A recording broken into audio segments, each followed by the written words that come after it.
हाँ जी, तो next question है कि बिंदु ए cos क्यू थीटा ए sin क्यू थीटा से गुजरने वाली तो सरल रेखा x sec theta plus y cosec theta बराबर a पर लंब सरल रेखा का समीकरण ये है, ऐसा मुझे सिद्ध करना है। तो हमने ये L1 रेखा को माना है जो कि a cos Q theta a sin Q theta बिंदु से गुजरती है, और दूसरी कोई सरल रेखा है जो x sec theta plus y cosec theta बराबर a है, और ये दोनों रेखा एक दूसरे के लंबवत है। यदि L1 लंबवत है L2 के, तो इन दोनों की प्रवणताओं का गुणनफल क्या होगा? -1 होगा। पहले हम बात करते हैं रेखा L2 की। तो ये रेखा L2 को हमने ऐसे सॉल्व करके लिखा, इसको हमने y बराबर mx प्लस c के रूप में कन्वर्ट किया, तो यहाँ से m की वैल्यू हमारे पास आ गई माइनस के tan थीटा, यानी इसका जो ढाल है वो हमने m2 माना है, तो m2 आ गया माइनस का tan थीटा। तो m1 कितना हो जाएगा? m1 बराबर माइनस का 1/m2, तो ये आ जाएगा माइनस के 1/tan थीटा, यानी माइनस का cot थीटा। इतना हमने किया। इसके बाद हम कर रहे हैं कि बिंदु a cos Q theta a sin Q theta से गुजरने वाली रेखा L1 का समीकरण करेंगे। तो हम कह सकते हैं कि एक बिंदु और से गुजरने वाली और उसका ढाल भी यदि दिया गया है, तो उस रेखा का समीकरण हम ज्ञात कर सकते हैं। तो ये होगा y माइनस y1 बराबर mx माइनस x1। तो y माइनस y1 कितना है हमारा? ये a sin थीटा बराबर m1 कितना है? माइनस के cot theta into x minus x1। इसको सॉल्व करें तो y minus a sin Q theta बराबर ये हो जाएगा माइनस के x cot थीटा प्लस का a, ये आपका हो गया ऊपर cos 4 थीटा और बटे ये हो जाएगा sin थीटा। क्लियर?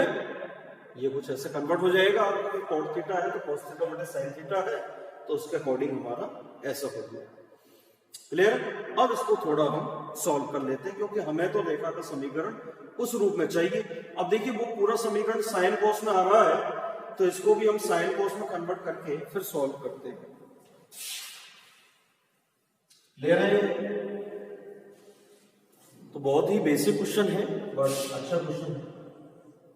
तो देखिए अब इसको मैं लिख सकता हूं y minus a sin Q theta बराबर माइनस का x, ऊपर हो गया cos थीटा, नीचे हो गया sin थीटा, और ये हो गया प्लस का a cos 4 थीटा बटे sin थीटा। यहां से हम कहेंगे y minus a sin Q theta बराबर sin थीटा एलसीएम आ गया माइनस का x cos थीटा प्लस का a cos 4 थीटा, ये गुणा कर देंगे तो ये हो गया y sin थीटा माइनस का a sin 4 थीटा बराबर माइनस का x cos थीटा प्लस का a cos 4 थीटा। इसको इधर ले आए तो ये हो गया x cos थीटा प्लस का y sin थीटा, और ये आपका क्या हो जाएगा माइनस का a sin 4 थीटा और माइनस का a cos 4 थीटा बराबर 0। ऐसा हम लिख सकते हैं इसको x cos theta plus y sin theta, x cos theta plus का y sin थीटा। अब देखिए माइनस यहां पर था, तो ये माइनस का x cos थीटा बटे sin थीटा, पर ये गुणा भी तो हो रहा है ना, तो ये आपने a cos 4 थीटा बटे sin थीटा। ठीक है, कोई देख लेते हैं, कोई मिस्टेक तो नहीं है। तो यहां तक क्लियर है। y माइनस से sin थीटा बराबर ये माइनस का एक प्लस का हो गया। ठीक है, तो ये आपने किया sin theta minus x cos theta plus a cos 4 theta, और यहां से आपका मल्टीप्लाई हो गया x cos theta plus y sin theta, इस रूप में आया। कहीं ना कहीं कोई मिस्टेक मुझे ऐसा लग रहा है कि अपन ने कहीं कर दी है। यहां पे m1 गुणा m2 बराबर -1 था, और वहां पे माइनस आया, तो ये बेटा प्लस का प्राप्त हुआ। बस ये आपकी मिस्टेक है। क्लियर है? ये माइनस, ये प्लस, ये माइनस, ये प्लस ये माइनस, ये गुणा किया, ये प्लस ये माइनस, ये आपने सॉल्व किया तो x cos थीटा माइनस के y sin थीटा और माइनस का a cos 4 थीटा और प्लस का a sin 4 थीटा बराबर 0। x cos theta minus y sin theta, इसका a कॉमन लेंगे तो cos 4 theta minus sin 4 theta बराबर 0। इसको लिख सकते हैं x cos theta minus y sin theta, इसको हम लिख सकते हैं cos square theta minus sin square theta और cos स्क्वायर थीटा प्लस का sin स्क्वायर थीटा बराबर 0। लिख सकते हैं कि नहीं। a square minus b square के अकॉर्डिंग ये हो गया बेसिकली cos स्क्वायर थीटा का होल स्क्वायर, ये हो गया आपका sin स्क्वायर थीटा का होल स्क्वायर।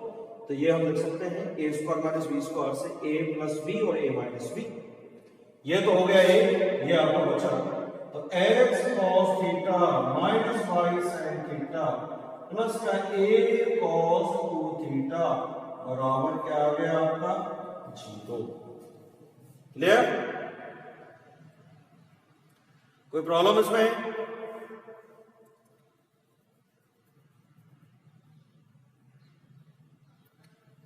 तो ये बहुत ही आसानी से ऐसे हमने इसको सॉल्व कर दिया। आई थिंक कोई आप प्रॉब्लम नहीं आनी चाहिए किसी को भी, यदि कोई प्रॉब्लम आती है तो आप देख सकते हैं। बहुत आसानी से कैलकुलेशन की है, कहीं कोई प्रॉब्लम नहीं है, बिल्कुल बेसिक से यदि आप लेकर चलेंगे कभी भी क्वेश्चन आपका गलत नहीं होता है। माइनस a cos 4 थीटा ये और ये प्लस का sin 4 थीटा ये हमने कर दिया, तो sin स्क्वायर थीटा ये आपका है a, तो ये आपका ये माइनस कहीं ना कहीं मिस्टेक हम कर ही लेते हैं, तो ये माइनस का ये cos 2 थीटा और यहां से x cos theta minus y sin theta बराबर a cos 2 थीटा। कोई प्रॉब्लम इसमें? तो बहुत ही आसान क्वेश्चन है, थोड़ी बहुत कोई मिस्टेक हो सकती है तो इसको आप थोड़ा सा एक बार क्रॉस वेरीफाई करेंगे तो वो मिस्टेक आपको समझ में आएगी। कोई प्रॉब्लम नहीं। क्लियर है? बहुत ही आसान क्वेश्चन है, आसानी से आप सॉल्व कर सकते हैं। नेक्स्ट क्वेश्चन देखिए।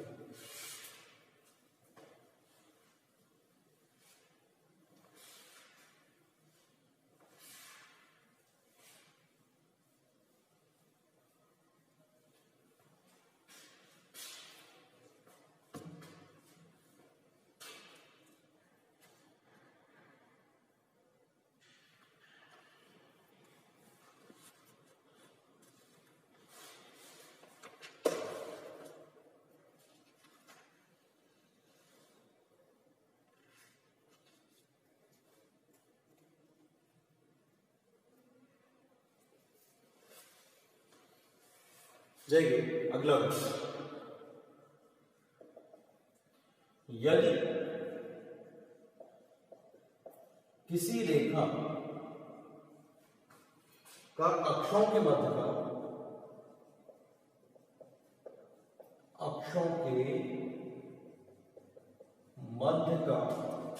अंतःखंड बिंदु 5,2 पर समद्विभाजित होता है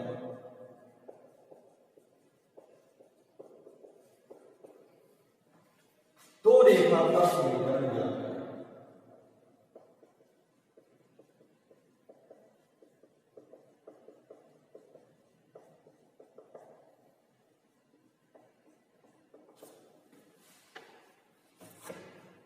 यदि किसी रेखा का अक्षों के मध्य का अंतःखंड बिंदु 5,2 पर समद्विभाजित होता है तो रेखा का समीकरण ज्ञात करें। तो ये कोई रेखा है यार, ये अक्षों के मध्य का अंतःखंड 5,2 पर, अक्षों के मध्य का अंतःखंड ये आपका 5,2 पर समद्विभाजित होता है तो हमें इस रेखा का समीकरण ज्ञात करना है। तो ये x अक्ष पर काटा गया अंतःखंड है, इसकी लेंथ a है, ये बाई अक्ष में काटा गया अंतखंड है, इसकी लंबाई b। क्लियर?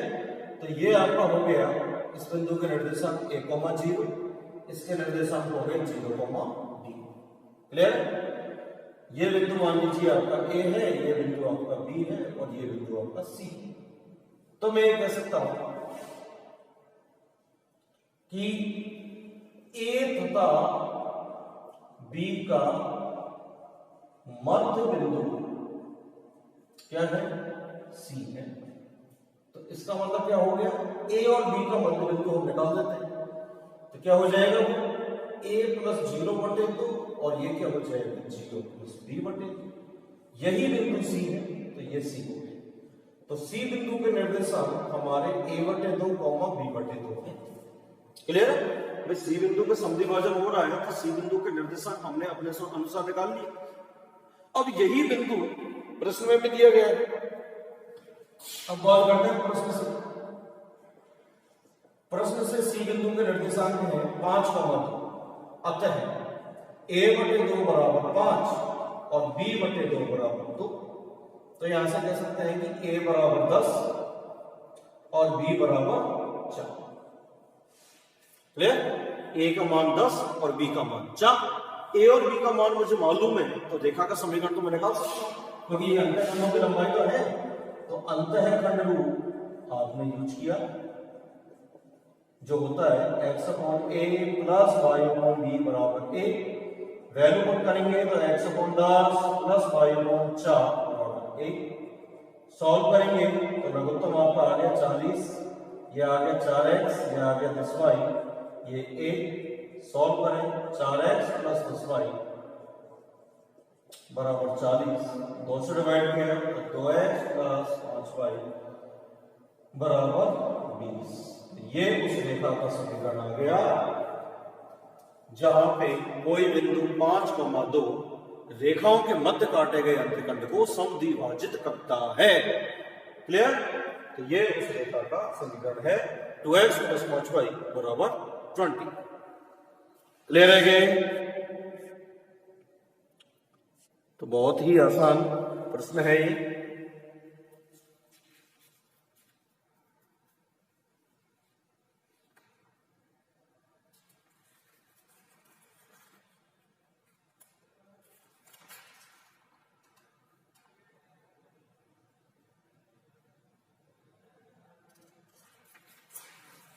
और देखिए नेक्स्ट क्वेश्चन।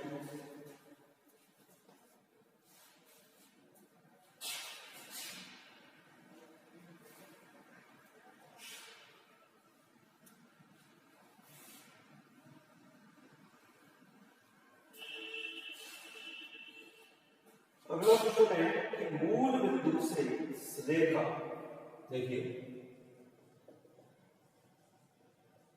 मूल बिंदु से रेखा x/a प्लस y/b बराबर 1 पर डाले गए लंब की लंबाई p है। लंब की लंबाई p है तो सिद्ध करो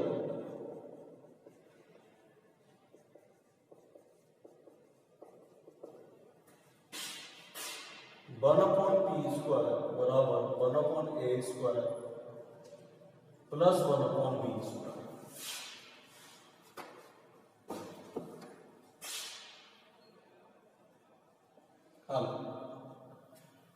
मूल बिंदु से रेखा पर डाले गए लंब की लंबाई, ये हमारी वो रेखा है, इस पर ये मूल बिंदु है 0,0, इससे डाला गया कोई लंब और इसकी लंबाई हमें दे रखी है ये p है। तो हमें ये सिद्ध करना है। तो किसी भी बिंदु से डाले गए लंब की लंबाई ये हम ऑलरेडी देख चुके हैं। तो वो तो क्या होता है कि यदि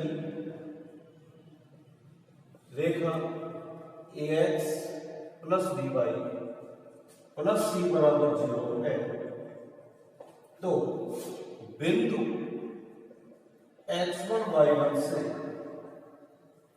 डाला गया लंब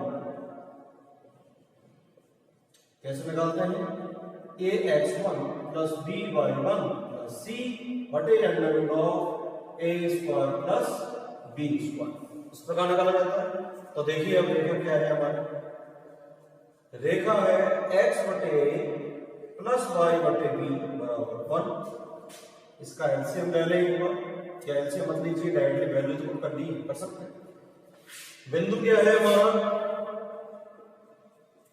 0,0, तो हमें क्या करना है, बिंदु 0,0 से रेखा पर डाला गया लंब क्या होगा, वैल्यू पुट कीजिए, 0 बटे a प्लस 0 बटे b, और ये हो गया माइनस के 1 बटे अंडर रूट ऑफ x का गुणांक कितना है 1/a, जैसे किया है यहाँ पे a square plus b square, x का गुणांक जो था वही तो है ये a, तो इसका वर्ग, और b का गुणांक जो है उसका वर्ग, तो x का गुणांक है 1/a तो इसका वर्ग, ये है आपका 1/b तो इसका भी वर्ग, तो कितना आ जाएगा, मॉडुलस में है तो प्लस में ही रहेगा, ऊपर तो हो गया केवल 1 और नीचे आपका आ गया under root of 1/a square plus 1/b square. ये जो लंबाई है मुझे यदि t के बराबर दे रखी है तो इसको मैं t बराबर लिख देता हूं, इसको मैं वर्ग यदि कर दूं तो p स्क्वायर बराबर 1/a square plus 1/b square लिख सकता हूं, 1/a square plus 1/b square, under root यदि लिख जाएगा दोनों साइड में वर्ग कर लेता हूं, या इसी को मैं 1/p स्क्वायर बराबर 1/a square plus 1/b square लिख सकता हूं, जो कि हमें सिद्ध करना था। क्लियर है? इसका यदि रिवर्स करेंगे तो ये नीचे आएगा तो ये वाली चीज ऊपर आ जाएगी, तो ये 1/p square equals to 1/a square plus 1/b square. कोई प्रॉब्लम इसमें? तो बहुत ही आसानी से हमने इस तरह से इस क्वेश्चन को सॉल्व किया। अच्छा क्वेश्चन, सीधा कंसेप्ट है, किसी भी बिंदु से डाले गए लंब की लंबवत दूरी। क्लियर? Thank you. आज की क्लास यहीं फिनिश करते हैं, कल और डिस्कस करेंगे। स्ट्रेट लाइन को मैं कल तक हम इसको कल और डिस्कस करेंगे, और कल जो भी क्वेश्चन है इंपॉर्टेंट उनको और कल फिनिश करके फिर परसों से हम कोई नया टॉपिक स्टार्ट करते हैं। मैं सोच रहा हूं अब हम स्टार्ट करते हैं सांख्य का परिचय, तो जिससे क्या है कि आपकी ज्योमेट्री वाला पोर्शन एक साथ फिनिश भी हो जाएगा और इंपॉर्टेंट पोर्शन भी है तो ये हो जाएगा। क्लियर? किसी बच्चे को कोई समस्या नहीं आनी चाहिए, क्योंकि मैंने कोशिश की है जहां तक सारे क्वेश्चंस को बहुत अच्छे से सॉल्व करवाने की। ओके।